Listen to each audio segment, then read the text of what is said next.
bon, quand faut y aller, il faut y aller. Hello la team et welcome back ou welcome. Si tu ne me connais pas, je m'appelle Domi, je suis coach sportive, mais pas que, avant tout je suis une femme. Et sur cette chaîne, on parle de la femme et de ses problèmes et de ses opportunités à 360.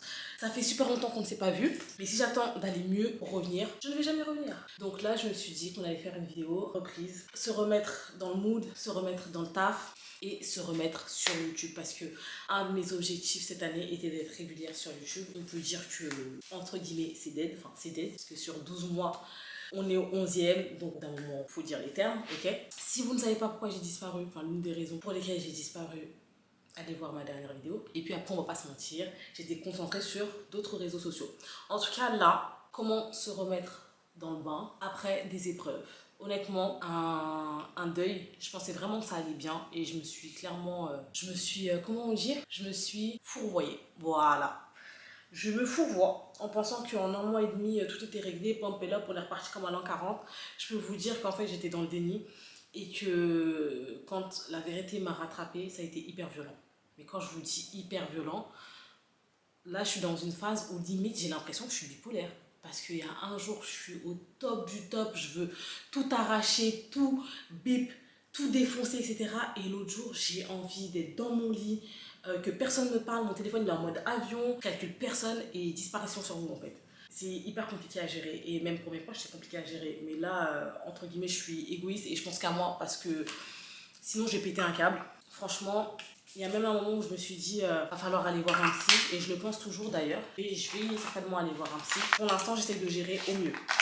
Donc déjà, dès que vous êtes dans une période compliquée, autorisez-vous à être dans un down. Autorisez-vous à être réellement dans l'instant présent et à accepter les sentiments qui sont plus que désagréables. Plus vite, entre guillemets, vous l'aurez fait et plus vite vous allez pouvoir vous relever. Laissez-vous le temps. Si ça doit être une semaine, que ça soit une semaine, si ça doit être un mois, que ça soit un mois. Par exemple, moi j'ai vécu le décès de ma mère plus la rupture avec mon copain. Et les deux, qui se sont enchaînés exactement à la même période, je me suis plus concentrée sur une des épreuves et pas sur les deux. Donc en fait, ça m'a rattrapée en différé. Donc trop bizarre. En étant dans le déni, en pensant qu'on est un surhomme et à foncer tête baissée, forcément, tôt ou tard, ça vous rattrape. Et franchement, je me suis sentie comme si je me connaissais pas en fait. Trop bizarre. Je connais mes mécanismes de défense, j'ai travaillé sur pas mal de traumas à l'ancienne, en auto, de manière autonome, je veux dire, ça veut dire que je n'ai pas travaillé avec quelqu'un, mais j'ai travaillé seule. Et ce qui fait que je me connais, je considère me connaître, très très bien me connaître. Et là justement, d'être déstabilisée par tous ces événements, ça a un petit peu chamboulé tous mes repères. Et en fait, je pense que jusqu'à présent, vu que les épreuves que j'ai pu avoir, c'est des épreuves que je considère minimes et qui permettent de rebondir assez rapidement, et j'ai toujours été très, très résiliente. Je rebondis toujours sur mes pas. Franchement, ça, Dieu merci, c'est une qualité que Dieu a donnée et qui est juste énorme. Donc là, en fait, vu que j'ai réagi exactement comme d'habitude, comme n'importe quelle épreuve, j'étais en mode, allez, c'est reparti. C'est fait, tu acceptes, t'es croyante, le timing de Dieu, c'est comme ça, etc. etc. Sauf que, ma belle, c'est pas en une semaine que tout se règle. C'est pas parce que t'es parti au bled, que t'as fait ce que t'avais à faire, que t'as pu profiter un petit peu de tes proches et tout, nan. Après, faut pas se mentir aussi. Je travaille à mon compte, j'ai des factures, surtout, comme je vous ai dit, je viens de prendre mon appartement qui devait être à 2, que maintenant je paye toute seule. C'est aussi des gros charges, ça a été une autre source de stress. Je sais pas si je vous l'avais dit, je voulais prendre un deuxième taf, donc là je travaille, j'ai un deuxième travail en plus, et je me suis mis une deadline de fin décembre, parce que je suis quelqu'un qui fonctionne beaucoup sous le stress, et je veux pas que le deuxième travail que je prends, qui est du coup alimentaire, prenne le pas sur moi, mes coachings et sur les projets que je veux. Donc je veux bien que là il y a une urgence, il faut régler le problème, donc je fais ça et je fonce tête baissée. Et je vais pas vous mentir, j'ai fait 2 mois là de travail 7 jours sur 7 non-stop. J'étais épuisée, mais c'était pas tant la fatigue physique, c'était juste que j'avais déjà accumulé une fatigue psychologique énorme, plus la fatigue physique, et j'étais au bout de ma vie. Donc grave compliqué. Mais en tout cas, le step 1, comme je vous disais, prenez le temps, ok? Prenez le temps de digérer les choses. Prenez le temps d'aller mal, et que c'est un temps, et que vous allez vous relever, et que ça va aller. Mais pour l'instant, on se concentre sur moi. Qu'est-ce qui me fait du bien à ce moment-là? Et si c'est rester dans mon lit, regarder Harry Potter, volets fermés, téléphone en mode avion, allez tous vous faire voir, je veux rester seule, et ben faites-le. Si au contraire, c'est être entouré de vos proches, de grief ensemble, de faire le deuil ensemble, etc., faites-le. Si c'est d'être que avec votre copain, faites-le. Si c'est peu importe. Mais en tout cas, c'est hyper important d'accepter ces émotions-là et de faire ce qui vous fait du bien. Et de manière totalement égoïste, parce que vous avez le droit en fait. Chacun est comme il est. La période elle est passée. Le step 2, ça va être de faire le tri. Il va falloir faire le ménage dans votre tête et en même temps dans votre environnement. Quand c'est comme ça, généralement, c'est le bordel autour de vous. En tout cas, je sais que pour moi, quand je traverse une mauvaise passe, c'est le bordel. Quand je vous dis c'est le bordel, ça veut dire qu'on peut avoir un bordel parce que vous vivez dans une maison en fait, donc c'est logique qu'il y ait des choses qui traînent, etc. Et en fait, après arrive le week-end, on met de l'ordre et c'est reparti comme en l'an 40. Sauf que là, moi c'était un bordel, en mode, en fait, à partir du moment où je sortais de la maison, je foutais un masque, où j'allais être professionnelle, j'allais faire ce que j'allais faire, etc. Je vais être en mode robot. Et quand je rentre chez moi, je mets à peine un orteil en fait à bas les masques, je pose mes affaires, je vais juste me brosser les dents et je vais dormir. Je ne veux rien savoir. Et en fait, ça a été comme ça et j'ai accumulé du coup le bordel jusqu'à ce que je suis pas quelqu'un de bordélique. Mais alors pas du tout. J'aime bien que les choses soient rangées, j'aime bien que les choses soient à leur place. Je suis pas maniaque non plus, mais j'aime bien que les choses soient rangées et propres. Et là, mon pote, je pouvais rester, je pense que j'ai dû laisser des trucs traîner pendant, 3-4 semaines facile. 3-4 semaines. Le seul truc que je laissais pas, c'est parce que j'aime pas les odeurs, la poubelle. La poubelle, ça dégage. Je ne laissais pas traîner au calme. Donc step 1, ranger. On ouvre les volets, on aère, on range. On fait le tri, on dégage ce qui doit dégager. Et en même temps, ça permet d'éliminer aussi les choses sur lesquelles vous êtes attaché et qui ne sont pas nécessaires. Et en fait, on fait le tri. Et moi, j'ai fait le tri autant dans mon appartement, autant dans mes fréquentations.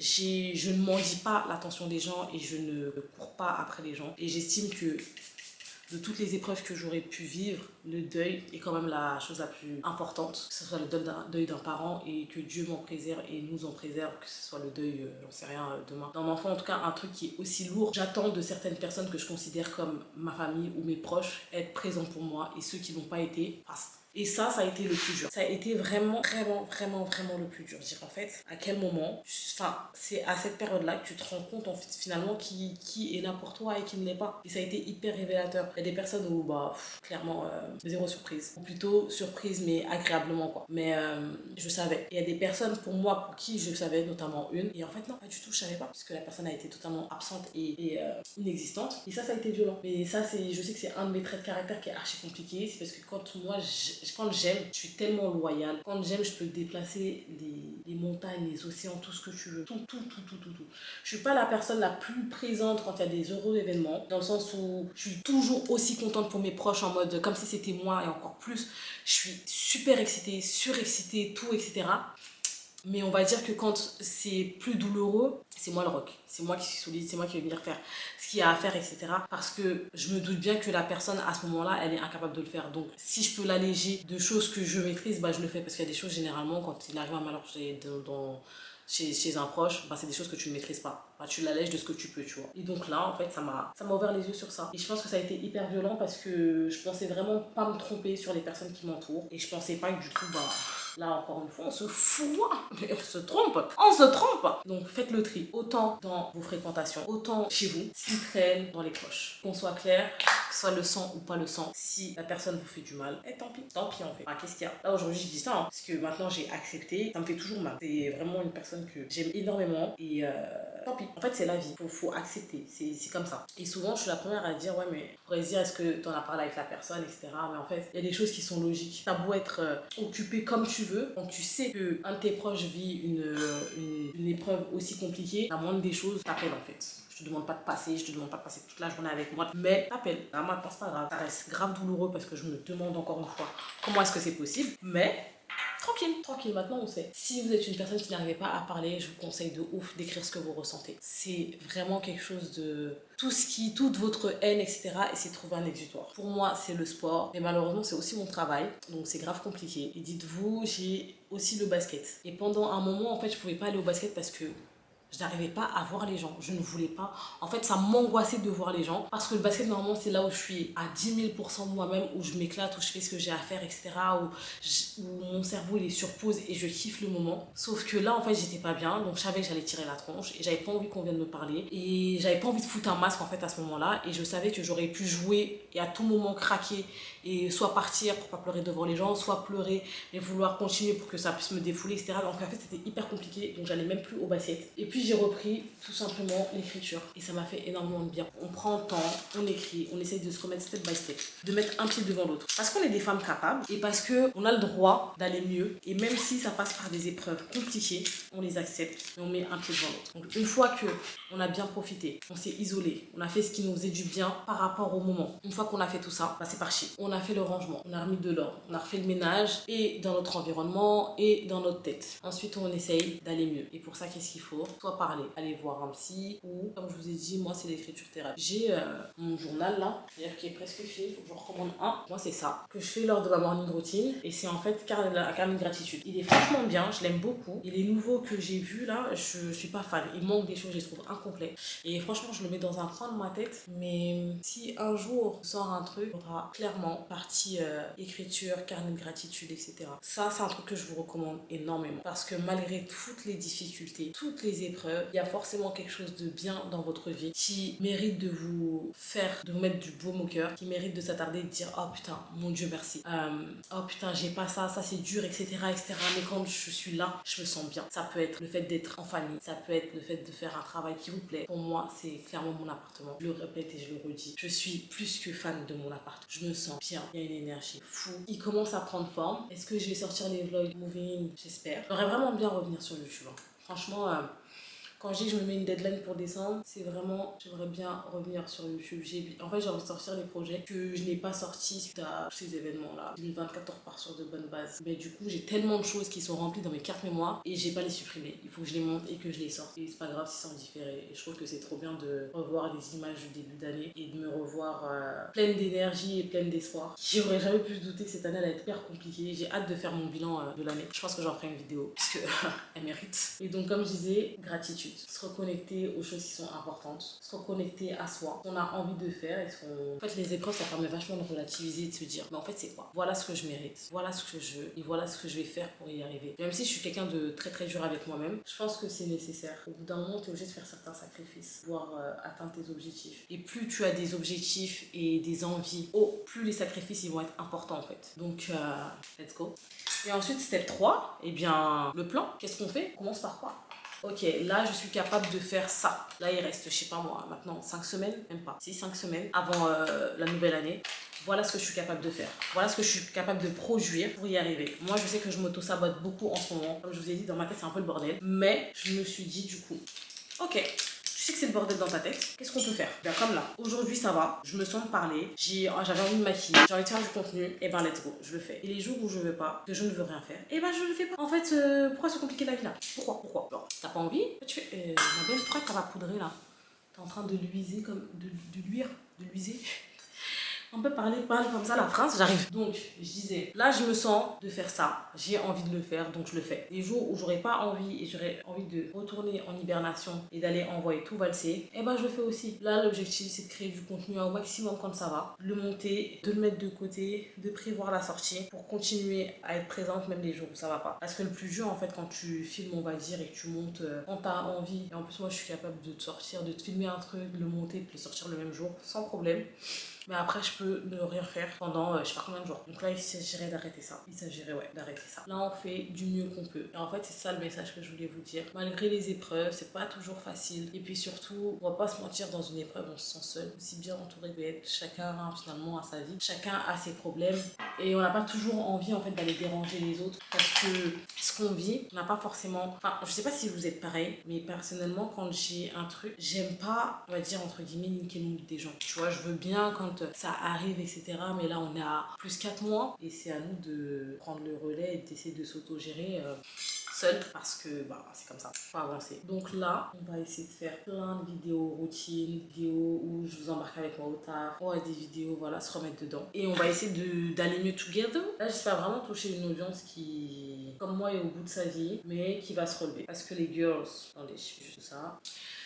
Ici, on est des femmes capables. Peu importe les épreuves, peu importe le temps que ça prendra, peu importe à quel point on peut tomber, on va toujours se relever. Parce que d'une, on le mérite pour nous-mêmes, on mérite d'être heureuse, on mérite d'arriver à nos objectifs, on mérite d'être entouré par des personnes à notre hauteur, on mérite des personnes qui nous renvoient l'énergie que nous, on leur donne, on mérite d'être complètement épanoui, on se bat pour ce qu'on veut, on apporte du bonheur aux personnes qu'on aime et on s'aime avant tout, nous, énormément, pour également nous apporter notre bonheur. Parce que notre bonheur, en fait, il dépend que de nous. Et il dépend des personnes qui nous entourent. Donc, c'est pour ça qu'il est hyper important de bien les choisir. Et je réitère, même si c'est la NIF, coupez tout. Si ça prend trop d'énergie, si c'est négatif, si c'est pas correct, coupez tout.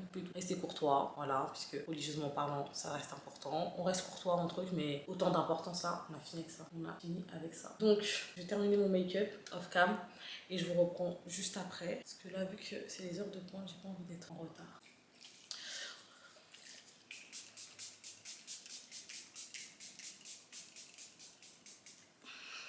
Ok.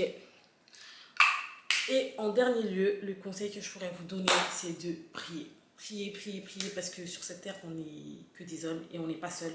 Et quand il y a des choses comme ça qui nous dépassent, priez. Si vous n'êtes pas croyant, peut-être que vous croyez juste en la nature, aux énergies, etc. Même chose. Faites de la méditation. En tout cas, essayez de vider. Même si vous parlez comme ça en l'air, c'est pas grave. En tout cas, essayez de vous vider et de tout ce que vous retenez, essayez de le vider. Faites en sorte que ça sorte. Parce que plus ça va rester à l'intérieur et plus ça va être une gangrène qui peut vous créer plus tard des maladies. N'oubliez pas qu'une maladie, c'est le mal à dit. Et peu importe comment ça doit se manifester, ça se manifestera. Donc, trop penser, pas assez dormir, etc. C'est ce qui aujourd'hui crée des AVC. Certaines choses aussi créent certains cancers, etc. Vraiment, prenez soin de vous. Prenez soin de vous. Vous êtes la chose la plus précieuse que vous avez. Et vous savez, une vie, c'est rien. Elle file comme ça. On essaye d'en faire quelque chose de bien. On essaye de transmettre au maximum ce qu'on peut de manière positive. Et on fait le max pour ça. Et le reste, c'est plus notre sort. On fait les causes, on fait nos devoirs, entre guillemets. Et après, en fait, le reste... ça ne nous appartient pas. Le résultat, nous on travaille pour, ça fonctionne, tant mieux, ça fonctionne pas, tant pis, ça nous fait peut-être prendre un autre chemin parce qu'on devait voir autre chose, etc. C'est pas grave. Mais dans tous les cas, prenez soin de vous. Notre plus gros devoir sur cette terre, c'est de prendre soin de nous en premier. Et si on est bien, on ne peut que apporter du bonheur autour de nous. Les personnes qui vont être négatives, etc., c'est parce qu'elles-mêmes, ça va pas. Donc nous, on est des femmes capables, on est des femmes intelligentes, on est des femmes qui rayonnent, qui ont une putain d'énergie, qui ont de l'ambition. On est des queens, en fait. On est des queens, clairement. Et une queen, elle a son petit queendom, son petit royaume. Et le but, c'est de faire en sorte que tout fonctionne correctement. Mais avant, ça commence par elle. Ok? J'espère que cette vidéo vous aura plu. Les vidéos qui vont suivre, ça sera... Je vous en dis pas plus. Vous savez quoi? Je vous en dis pas plus. J'espère vraiment que je vais sortir un max de vidéos qui seront sur l'appartement parce que en fait j'en ai trop. Et là, ça a bien avancé et j'ai vraiment envie de vous montrer, mais du coup, ça vous spoilerait trop. Donc voilà. D'ici la prochaine vidéo, je vous fais d'énormes bisous. Je vous dis à la prochaine. On continue à s'entraider, on continue à glow up, on continue à growth ensemble. Step by step, l'oiseau fait son nid et parce qu'on est des queens, on va y arriver. Mouah.